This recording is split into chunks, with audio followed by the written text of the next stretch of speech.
was actually at a different block, Block B. I was 12 years old then, 11, 12 years old. And as any kid, I was there playing video games at my friend's house. Yeah, so that's where I was. Yeah. But my little brother, which was barely 1 year old, and my little sister, which was about 5, 6 years old, 6 I think, was at home at that time. So yeah, that's where we were. My parents weren't home, luckily. But what I do remember is that, you know, it was a big bang sound, and we went out to the window thinking that not really thinking of anything, thinking maybe it was a crash or whatever, right? Then we saw on the left, suddenly we saw the whole like hill dropping, like in a landslide, right?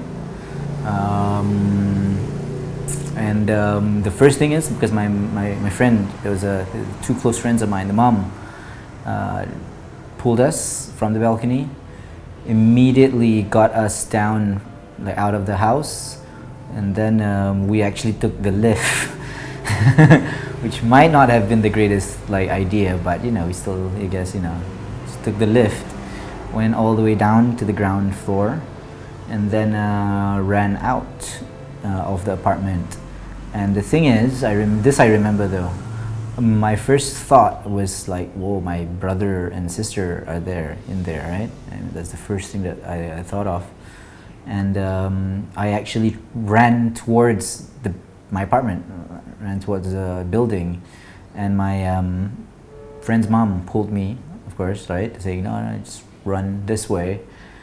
And I guess I followed them, right, like very heavy-heartedly.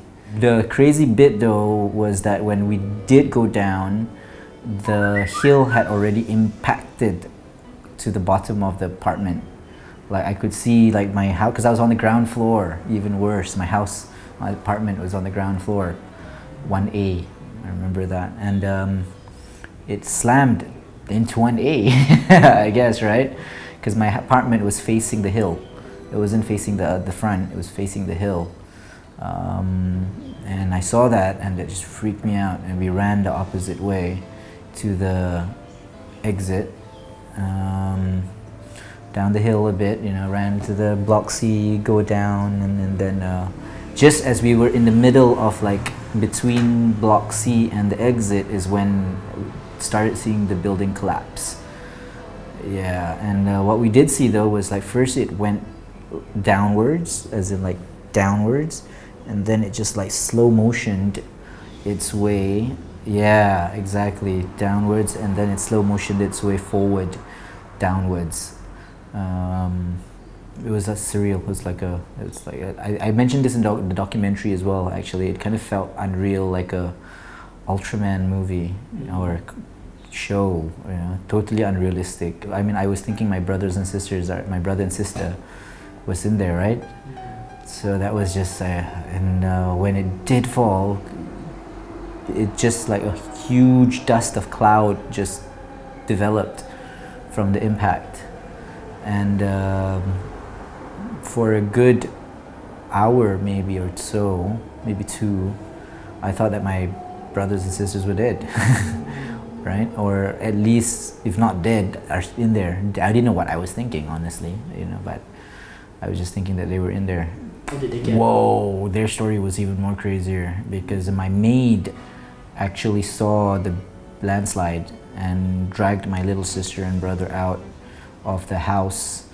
And luckily for us, our apartment was the only apartment that had an exit via the walkway.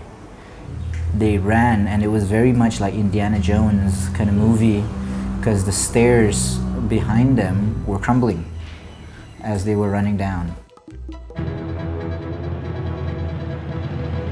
I think there was some things that affected me in some ways, in a positive way as well, possibly.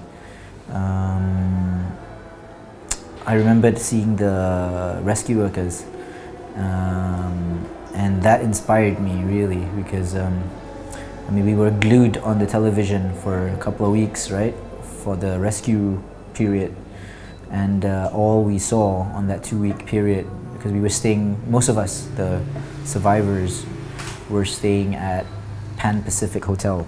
That sight of the rescue workers really got to me, and I guess I love this kind of work.